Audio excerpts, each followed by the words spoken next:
कहानी की शुरुआत 1719 से होती है, जहां हम एक लड़की को देखते हैं जिसका नाम नारू होता है, जो ऊंची ऊंची पहाड़ों में अपने कबीले के साथ रहती है। साथ हमेशा उसका एक डॉग भी रहता है, जिसके साथ एक दिन वो शिकार करने जाती है क्योंकि वो शिकारी बनना चाहती है और उसे एक हिरन मिल भी जाती है। वो उस पे निशाना लगा के बैठी हुई थी कि तभी किसी अजीब सी जोरदार आवाज की वजह से हिरन वहाँ से भाग जाती है। ये भी उसके पीछे पीछे भागते हैं, लेकिन फिर भी उसका शिकार नहीं कर पाते। और फिर तभी डॉग की पूंछ एक ट्रैप यानी किसी के लगाए गए जाल में फंस जाती है, जो पता नहीं किसने वहाँ पर लगा दिया था। खैर उसकी पूंछ जख्मी हो गई थी, जिस पर नारू दवाई लगाती है, लेकिन तभी नारू को आसमान में से जोरदार आवाज आती है। इसीलिए वो पहाड़ पर जाकर आसमान की तरफ देखने लगती है, जहाँ उसे एक एलियन स्पेसशिप दिखाई देती है, जो किसी और की नहीं बल्कि प्रेडेटर की थी। मैं आपको बता देती हूँ, प्रेडेटर वो होता है जिसका बाकी जिस्म तो इंसानों जैसा होता है, लेकिन इसका चेहरा किसी क्रिएचर किसी एलियन जैसा होता है। और वो खुद तो एक शिकारी होता है, लेकिन वो हर उस इंसान का शिकार करता है जिसके पास हथियार हो, यानी शिकारियों का, क्योंकि वो शिकारियों को खतरा समझता है, जिस वजह से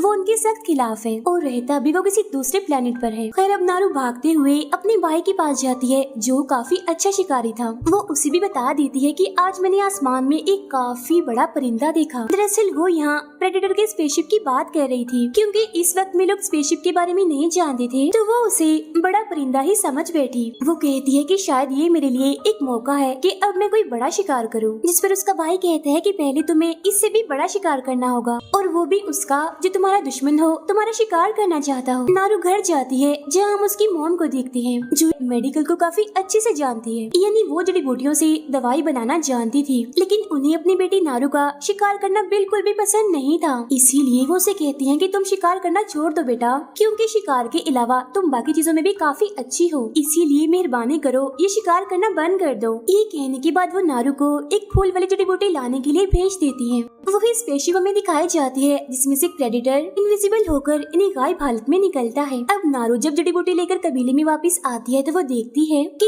उसके भाई के शिकारी साथी इधर उधर भाग रहे हैं, क्योंकि एक शेर उनके एक साथी को उठाकर ले गया है, जिस वजह से वहाँ पर हलचल मची हुई है। नारू का भाई अपने साथियों को लेकर शेर को ढूंढने के लिए जंगल में जाता है, लेकिन वहाँ पर नारू भी आ जाती है और उनके साथ जाने का कहती है, लेकिन वो लोग उसे अपने साथ ले जाने के लिए मना कर देते हैं। लेकिन नारू का भाई अपने साथियों को कहता है कि अगर हमें हमारा साथी जिंदा मिला तो जाहिर है वो जख्मी होगा, जिसके इलाज के लिए हमें नारू की जरूरत पड़ सकती है, क्योंकि वो मेडिकल को काफी अच्छे से जानती है, जड़ी बूटियों के बारे में भी उसे काफी कुछ पता है। ये सुनकर सब उसे अपने साथ ले जाने के लिए मान जाते हैं। फिर हम देखते हैं एक चींटी को खा गया चूहा, चूहे को खा जाता है सांप, और सांप को प्रेडेटर पकड़कर चीर देता है, यानी मार देता है।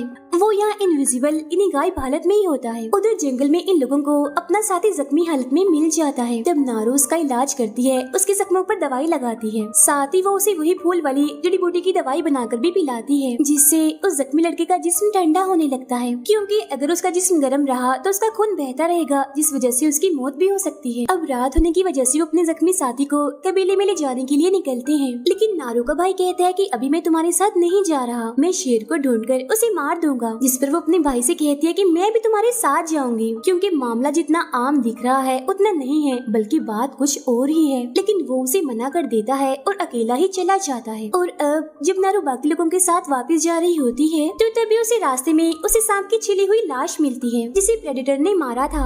साथ ही उसे वहाँ पैरों के निशान भी दिखते हैं, जो काफी बड़े थे, और तो और पेड़ों पर काफी ऊपर तक खून भी लगा हुआ था, जो देखकर नारू का शक और बढ़ जाता है। उसे ये भी लगने लगता है कि यहाँ जरूर कोई बड़ा जानवर या क्रिएचर है, इसीलिए वो अपने भाई को खतरे के बारे में बताने के लिए चली जाती है। लेकिन तभी रास्ते में उसे अपना एक साथी और अपना भाई भी मिल जाता है। वो उसे उन बड़े बड़े पैरों के बारे में बताती है, जो सुन उसका भाई कहता है कि हम शेर की गुफा के पास हैं, हमें अपने शिकार पर ध्यान देना होगा, वरना जरा सी लापरवाही हमारी जान ले सकती है। अब नारू का भाई तो गुफा के पास चला जाता है, जबकि नारू और उसका साथी पीछे ही रुक जाते हैं। लेकिन तभी यहाँ अचानक से शेर आकर उसके साथी पर हमला कर देता है और उसे जान से मार डालता है।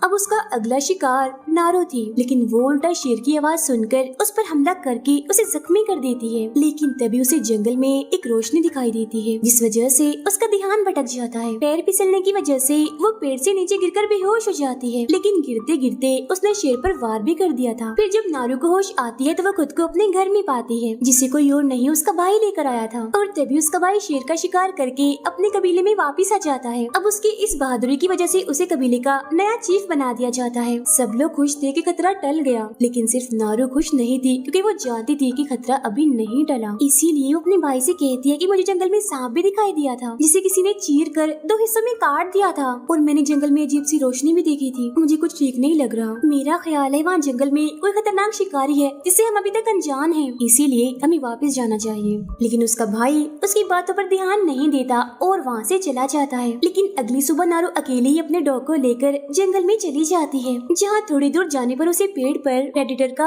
हरे रंग का खून दिखता है। हम उसी प्रेडेटर को देखते हैं जो अभी तक गायब हालत में ही था, और देखते ही देखते वो एक भेड़िए का शिकार कर लेता है और उसे उठाकर काफी दूर फेंकता है। नारू को भूख लगी थी, इसलिए वो एक खरगोश का शिकार करके उसे पकाकर खा लेती है। प्रेडेटर भेड़िए के सर पर तेजाब गिराता है जिससे उसकी खाल निकल जाती है, और वो भेड़िए के सर की हड्डी को अपने पास किसी इनाम के तौर पर रख लेता है। नारू को आगे बढ़ने पर एक जगह जंगली भैंसों की लाशें मिलती हैं, जिन्हें मारकर उनके ऊपर की स्किन यानी जिल्द को निकाल दिया गया था। पास ही में उसे एक सिगरेट भी मिलती है, जिसका मतलब साफ था कि इन्हें जरूर इंसानों ने मारा है। आगे बढ़ती है, लेकिन वो एक दलदल में गिर जाती है, लेकिन फिर वो जल्दी से अपनी कुल्हाड़ी को एक पेड़ पर फेंकती है और उसे पेड़ पर अटकाकर जैसे तैसे दलदल से बाहर निकल ही आती है। फिर वो अपने डॉग के साथ एक नदी के पास पहुँचती है, जहाँ उसे एक भालू दिखता है जो किसी जानवर को खा रहा था। लेकिन इससे पहले कि वो उस भालू का शिकार करती, अचानक से जोर से खींचने की वजह से उसकी कमान की रस्सी टूट जाती है, और अब तो वो फंस चुकी थी क्योंकि तभी वो भालू उसे देख लेता है और उसे मारने के लिए उसके पीछे आने लगता है। तब उस भालू से बचने के लिए वो लकड़ियों के बीच में जाकर छुप जाती है। नारू को पता चल गया था कि अब वो नहीं बचेगी, वो मरने को तैयार थी क्योंकि वो भालू उस पर बस हमला करने ही वाला था। लेकिन भालू हमला नहीं करता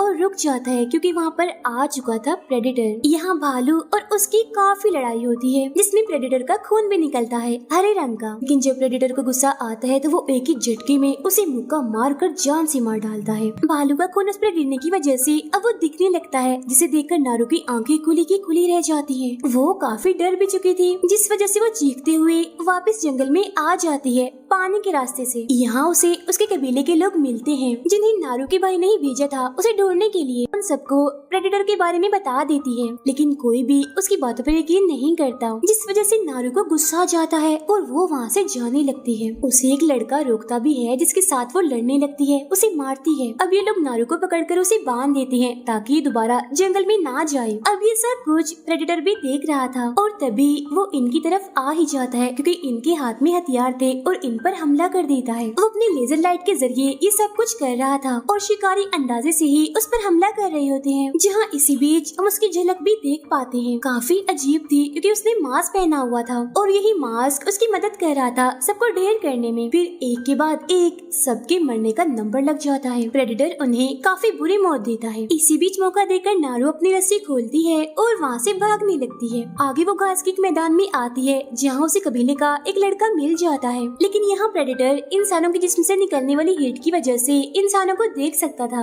इसीलिए वो नारू और उस लड़के को घास में छुपा हुआ देख लेता है। तब दोनों अपनी जान बचाकर वहाँ से भागने लगते हैं, लेकिन प्रेडेटर उस लड़के पर हमला करके उसे मार देता है। तब नारू फिर से भागने लगती है, लेकिन उसका पैर एक ट्रैप में फंस जाता है। अब प्रेडेटर उसे भी मारने के लिए उसके पीछे ही था, लेकिन वो दिखता है कि नारू तो ट्रैप में फंसी हुई है, इसीलिए वो उसे मारे बगैर ही वहाँ से चला जाता है।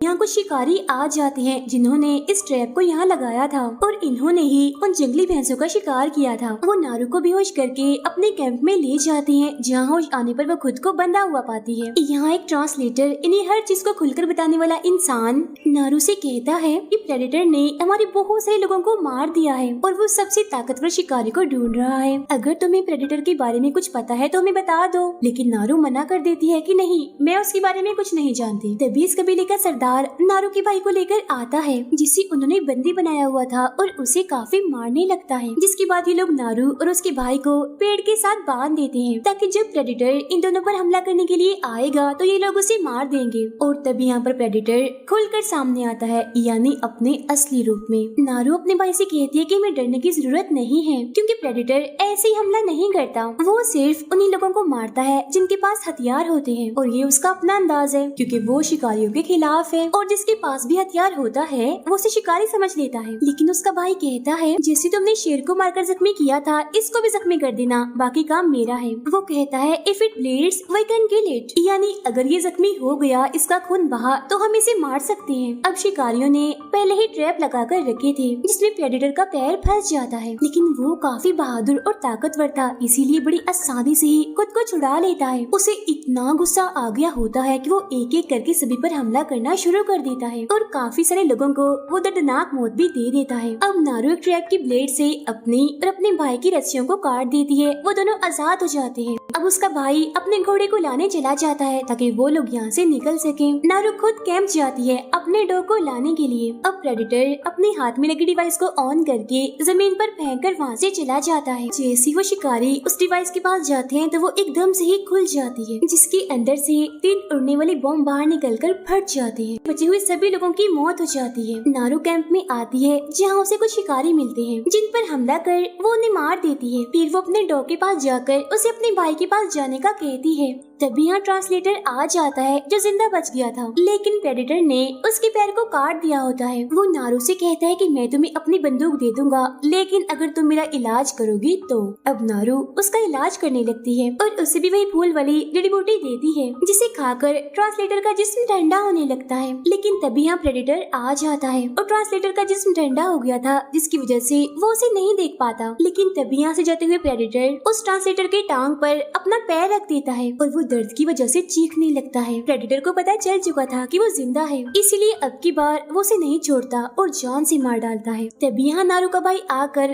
प्रेडेटर के सर पर हमला कर देता है जिससे उसका मास्क नीचे गिर जाता है जिसमें से लेजर लाइट निकलकर पेड़ पर गिरती है। फिर वो अपने हथियारों से नारू के भाई पर हमला करता है लेकिन उसके सारे तीर उसी पेड़ पर जाकर लगते हैं जिस पर लेजर की लाइट पड़ रही थी। ये देखकर नारू फौरन समझ जाती है कि प्रेडेटर का हथियार कैसे काम करता है। नारू ट्रांसलेटर की बंदूक चलाने की कोशिश करती है लेकिन वो खराब होती है और तभी देखते ही देखते प्रेडेटर गायब हो जाता है और नारू के भाई को मार देता है बड़ी बेरहमी से। नारू वहाँ से बचकर भाग जाती है। उधर एक लड़की आकर नारू की मॉम को बताती है कि आपके बेटे की मौत हो गई है। नारू एक नदी के पास जाती है जहाँ उसे एक शिकारी मिलता है जो बच गया था। वो उसे बेहोश करके उसके पैर को काट देती है और उसके पास ट्रांसलेटर की वही खराब बंदूक रख देती है। फिर वो भी फूल वाली उसी जड़ी बूटी को खाती है जिससे उसका जिस्म भी ठंडा होने लगता है। और जब प्रेडेटर वहाँ पर आता है तो वो नारू को नहीं देख पाता। जब वो शिकारी को होश आती है तो वो अपने पास रखी हुई बंदूक को उठा लेता है, लेकिन तभी प्रेडेटर उसे देख लेता है और उस पर जोरदार हमला कर मार देता है क्योंकि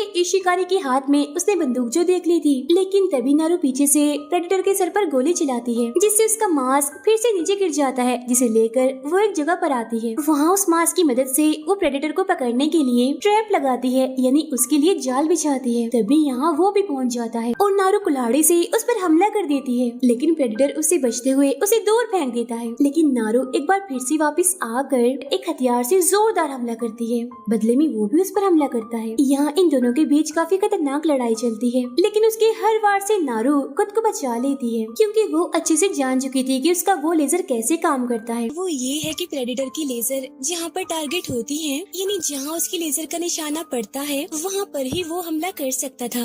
एक किस्म की ये लाइट ही उसकी आंखें थी जिसकी मदद से वो अपने सामने वाले का शिकार करता है। तभी नारू चालाकी से प्रेडेटर को उसी जगह पर ले आती है जहाँ उसकी मास्क की मदद से उसने ट्रैप बनाया है और अब जैसे वो अपने हथियार से तीर चलाता है उस मास्क की मदद से वो तीर सीधा जाके प्रेडेटर को ही लगता है। उसकी मौत इस वजह से हुई क्योंकि उसकी अपनी लेजर लाइट उस पर खुद पर ही पड़ गई क्योंकि वो उसके बिल्कुल सामने खड़ा हुआ था। तो अब यहाँ उसका खेल खत्म, यानी प्रेडेटर की मौत हो जाती है। खैर नारू प्रेडेटर के सर को लेकर वापस कबीले में आती है जहाँ वो अपने डैड को उसका सर और ट्रांसलेटर की गन देती है। नारू की इस बहादुरी की वजह से उसे नया चीफ बना दिया जाता है। फिर हमें एक पेंटिंग दिखाई जाती है जिसमें हम 3 प्रेडेटर्स को आता हुआ देखते हैं और इसी सीन के साथ ये फिल्म यहीं पर खत्म हो जाती है।